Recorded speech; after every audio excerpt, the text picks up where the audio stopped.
It wasn't the way we were hoping to end our season, but it's about time that we talk about ASU's loss to Arizona on this edition of the Locked On Sun Devils podcast. You are Locked On Sun Devils, your daily podcast on the Arizona State Sun Devils, part of the Locked On Podcast Network, your team every day.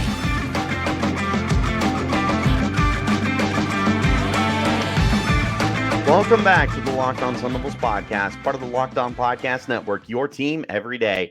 My name is Richie Bradshaw, and I will be your guide for everything Arizona State Sun Devils. As always, thanks so much for tuning in and making us your first listen of the day. Wherever you're getting your podcast, hit like, subscribe, and turn on notifications so you get an update whenever we post new content. Of course, you can stay in touch with that content by following me on Twitter. You can find me at RichieBrads36 and the podcast as well at LO_Sun Devils. Today's episode is brought to you by Game Time. Download the Game Time app, create an account, and use code LOCKEDONCollege for $20 off of your first purchase. All right. It's not the episode I wanted it to be, but it's the episode it has to be. ASU lost the Territorial Cup. It was the first time that they have lost back-to-back years since 2008-2009. Not only was it a loss, but it was a pretty big loss. Arizona State was, for all intents and purposes, blown out 59-23 in this game. At halftime, it was 38-7.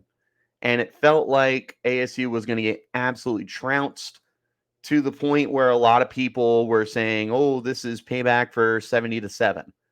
And there was a little bit of that fear.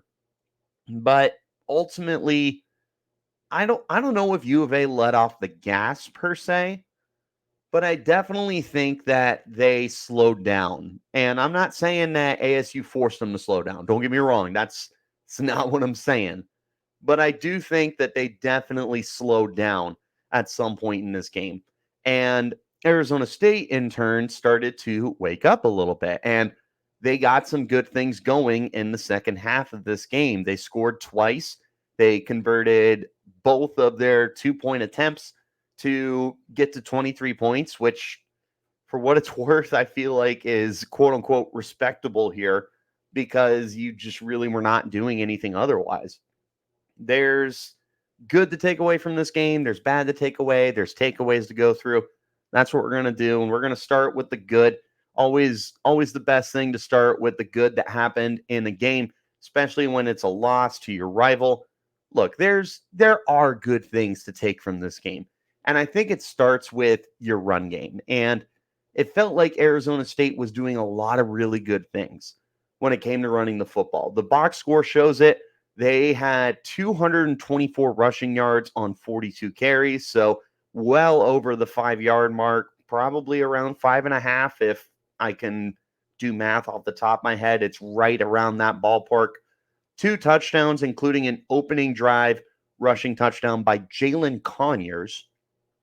They did a lot of good things. DeCarlos Brooks was back in the fold, and you could tell. 6 carries, 39 yards. He's just a difference maker when he's on the field. The problem is he's barely been on the field this year. But you could tell that his presence was a difference maker. Cameron Scadaboo had a good day, 17 carries for 108 yards. He was getting some stuff going. Really happy with the way that they continue to rely on Scadaboo to be the heart and soul of this offense. Loved that they were getting Jalen Conyers involved and doing their Hellcat package, which is what they dubbed that when Jalen Conyers is taking the snaps. I thought they did a lot of things well in the run game. Now, part of the problem was the passing game was so, we can call it as it is. It was bad. It was a bad passing attack. And it put so much pressure on the run game to have to step up. And I felt like they did. I felt like this run game really did step up. And they found a way to be productive when the rest of the team was not holding up their end of the bargain. Now, there were some moments in the passing game where you saw a little bit of bright spots. It really was on one play, but you take what you can get. And that was Troy O'Mary getting a ridiculous diving touchdown reception in the back of the end zone. Not only that, but he was being held on the play, so there was defensive pass interference.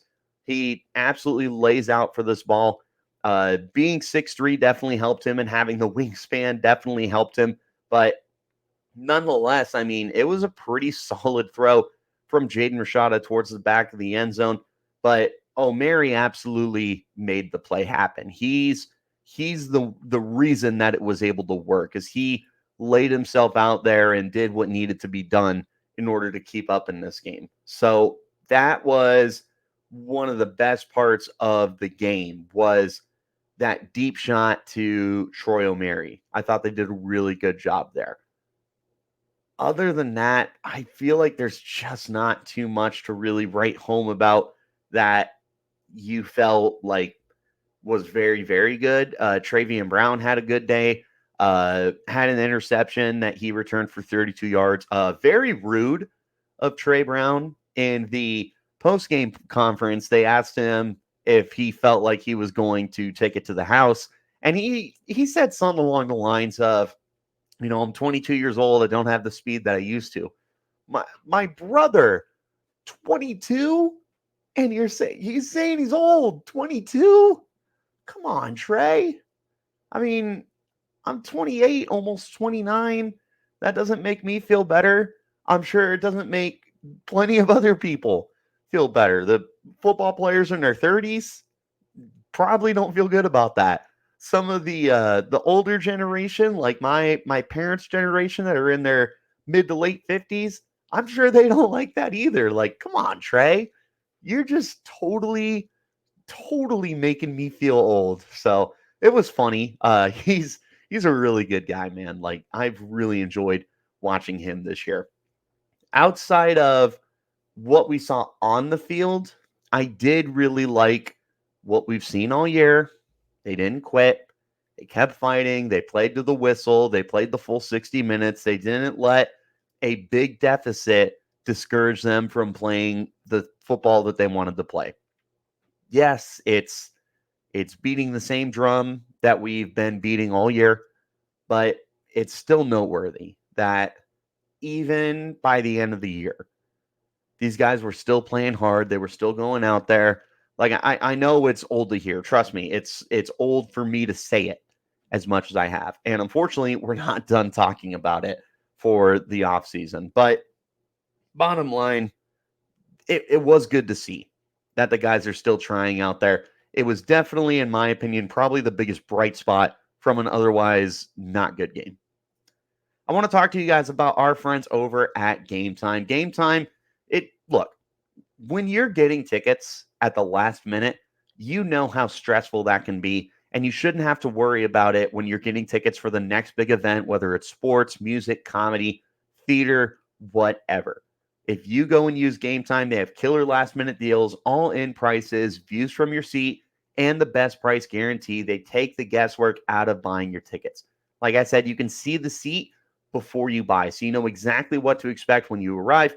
Those all-in prices means that you see the total up front, and you know you're getting a great deal without any hidden fees. You can get your tickets in seconds. It's just 2 simple taps.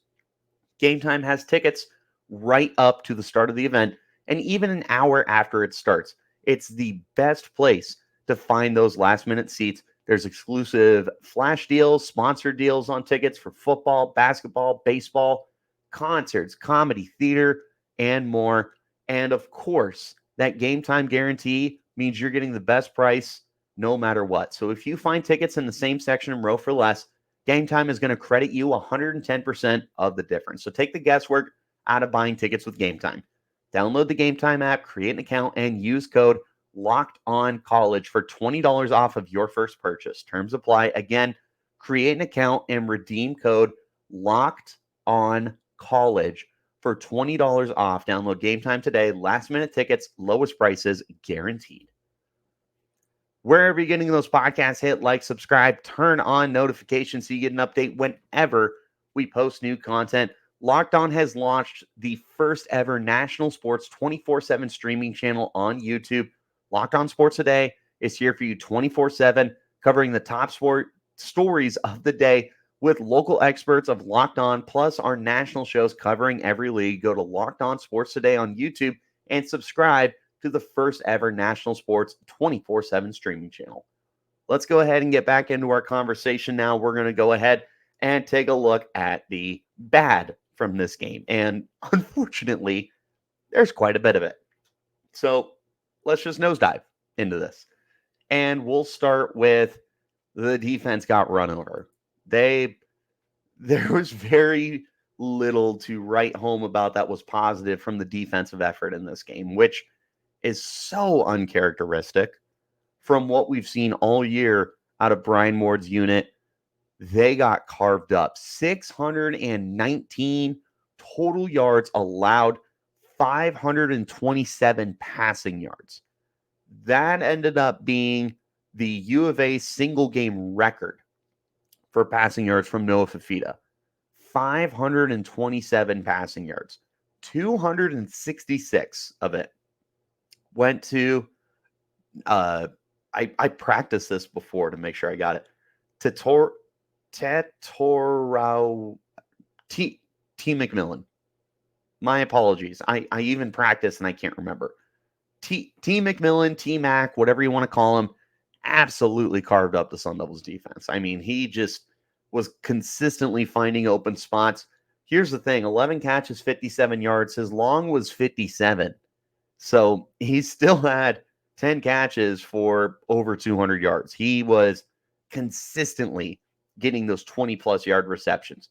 He was finding soft spots, and for the big, tall receiver he is at 6'4", 6'5", whatever it is, he's just so good, man.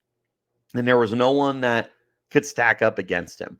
You know, Ro Torrance can only do so much, and even then, Ro Torrance was definitely outmatched in this game by T-Mac.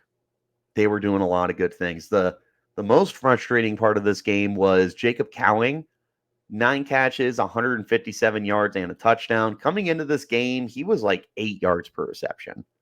He ended this game darn near 20 yards per catch. He was killing you. And with no offense to Jacob Cowing, because he is an NFL receiver. Like, he's going to the next level. He's very quality. What I'm frustrated with is he, the whole year, was not the big yards per reception guy, and he was in this game. That's where I'm frustrated. It's not Jacob Cowing slander at all. Very good player. They did pretty much whatever they wanted to in the passing game. T-Mac, I don't remember if I mentioned this, his 266 yards are also a single game record for U of A. So they set their passing yards and their receiving yards records in this game, which also, if I'm not mistaken, are both Territorial Cup records. They did whatever they wanted. Like, the only thing that ASU really had going for it was they slowed down, quote unquote, the run game. 25 carries for 92 yards. Yeah, it was not that, man. Like, they just did not need to run the football because they were doing so much through the air. So, yes, it looks good on the box score, but for what it's worth, they also ran for 2 touchdowns. Like, you didn't get it done in any phase. There were no sacks in this game outside of the interception by Trey Brown. It was one of the most forgettable days for the Sun Devils defense I can remember in the last several years. I felt like I was watching the defense that Eastern Michigan carved up. The difference was they did it on the ground and U of A did it through the air. But that was how I felt watching this game, was this defense that just couldn't stop a nosebleed, and no matter what they tried to do, whatever adjustments they tried to make, it just didn't work. That's what I saw in this game, was just ASU getting their ASS handed to them for 60 minutes. They also just did not get anything going in the passing game, and that's another one of the big bummers in this game. Now, for what it's worth, and I am so adamant about this because I got really annoyed with the people saying, Jaden Rashada sucks. Jaden Rashada's not it. Blah, blah, blah. Have we forgotten that he missed 9 games?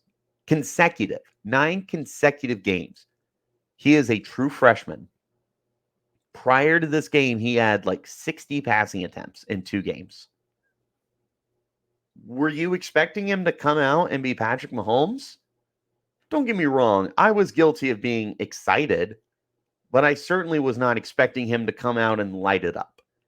We needed to have realistic expectations. And quite frankly, this is part of realistic expectations, is understanding that he's probably going to come in and have a rough day. And he did. He did have a rough day. He was under 50% completion. He had 2 interceptions. He was under 100 passing yards. It was a bad day for all intents and purposes. There's no sugarcoating it. Yes, he had a couple solid throws, including the touchdown to Troy O'Mary, but as a whole, this was kind of a flush in and move on kind of game. Like, it's going to be very good teach tape, so you can look back at the things you did well and where you need to improve and all that. But as a whole, this was definitely a game that Jaden Rashada is going to be looking forward to moving on from.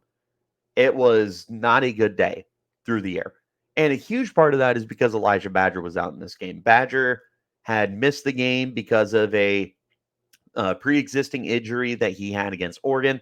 They considered it non-serious, but nonetheless, he ends up sitting out this game to end the year, make sure that he doesn't aggravate that injury, anything like that. And I'll go ahead and go on record and say this right now, because I know that there's going to be plenty of people that hate on Badger and say, "Oh, he didn't put it all out there, and he didn't want to play for his team." That is so not true. You need to take care of yourself at the end of the day, more than anybody else is going to look out for you. So you going out and saying, "I'm not going to play this game because I don't want to seriously ruin any chances of," or not ruin, increase any chances of getting seriously injured. It's selfish on part of the fans if you are part of that problem. So, just putting it out there. I really hope that the people who watch this podcast are not a part of that problem, because it is what it is. So, back to the conversation. Yeah, not having him out there was a big deal, and you could tell. Maybe things are a little different if he's out there, but at the same time, if he's not 100% healthy, I don't know how big of a difference he's truly making in this game, especially when Jaden Rashada was under constant duress in this game. He was sacked twice. I would be very curious what the pressure rate and the knockdowns for him was. Nothing was going right for this offense. Certainly not the passing game. The defense was getting absolutely carved up. There was a lot wrong in this game. And the scoreboard shows it, man. Like 59-23, you were severely outgained. You committed 2 turnovers. You were giving up pressure. You just couldn't do anything. So as a whole, this was definitely not a good game for the Sun Devils. A lot of really bad things to take a look back on, but that just means that there's plenty to build upon and get better moving forward. As the weather gets colder, the NFL offers stay hot on FanDuel. Right now, new customers get $150 in bonus bets with any winning $5 moneyline bet. That's $150 if your team wins. If you've been thinking about joining FanDuel, there's no better time to get in on the action. The app is easy to use. There's a wide variety of betting options, including spreads, player props, over-unders, and more. So visit FanDuel.com/lockedon and kick off the NFL season. FanDuel, official partner of the NFL. One more time, wherever you get your podcast, hit like, subscribe, and turn on those notifications so you get an update whenever we post new content. A shout out to my everydayers who are here every day, and a shout out to the Locked On Sports Today 24/7 streaming channel on YouTube. They cover the top stories of the day with local experts of Locked On, plus our national shows that cover every league, whether it's football, basketball, baseball, or hockey. So do me a favor and go subscribe to Locked On Sports Today on YouTube, the first ever national sports 24/7 streaming. All right, let's go ahead and wrap up the conversation here with some takeaways. And let me preface it here. These are takeaways from the game. These are not takeaways from the season. These are takeaways from the game. All right. Now that has been firmly established, first takeaway, Jaden Rashada is still a freshman, and there is a lot that he has to work on. That is not an insult. That is not me saying he's bad the way that other people are saying he's bad. Quite the contrary. I still really like Jaden Rashada, and I still think he's got a very bright future. But there's no denying that this was a bad game for Jaden Rashada. And we have seen some really high highs from Jaden Rashada, and we've seen some really low lows from Jaden Rashada this year. He misses 9 games. He comes back in a very high pressure situation, and he falters a little bit. It happens. It happens. And it's really unfortunate that so many people are going to hop on his back and, start slandering him and stuff like that. Takeaway here. Yes, there's a lot to work on. He needs to absolutely get better in plenty of different areas.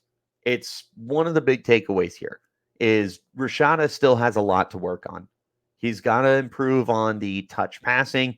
I think decision-making is probably something that he needs to work on, not even so much with where he's throwing the ball, but what he's doing in the pocket. Like, he was under duress for sure. There was a couple of times where he was stepping into pressure. He was only sacked twice, but he was knocked down quite a bit. And not all of it was on the fault of the offensive line. Yes, quite a bit of it was, because they were just absolutely getting manhandled by guys like Taylor Upshaw and the rest of a very quality pass rush. But they can't be the entirety of what was wrong in this game, because Jaden Rashada definitely needs to work on the little things. And being a composed quarterback in the pocket is one of those things. So stepping into pressure is never going to go well for you. Sometimes the running around was not great. Like, there's a lot to work on here. Second biggest takeaway, not having Elijah Badger is a huge, huge deal for this team.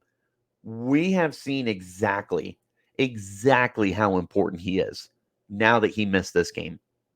I mean, we saw week 1 when he wasn't out for the first half that ASU was very up and down. Like, yes, they had that big 4th down completion to Xavier Guillory for a touchdown, but other than that, you really start to see everything become a more well-oiled machine offensively when Elijah Badger was in the folds, no matter who was throwing the ball at quarterback.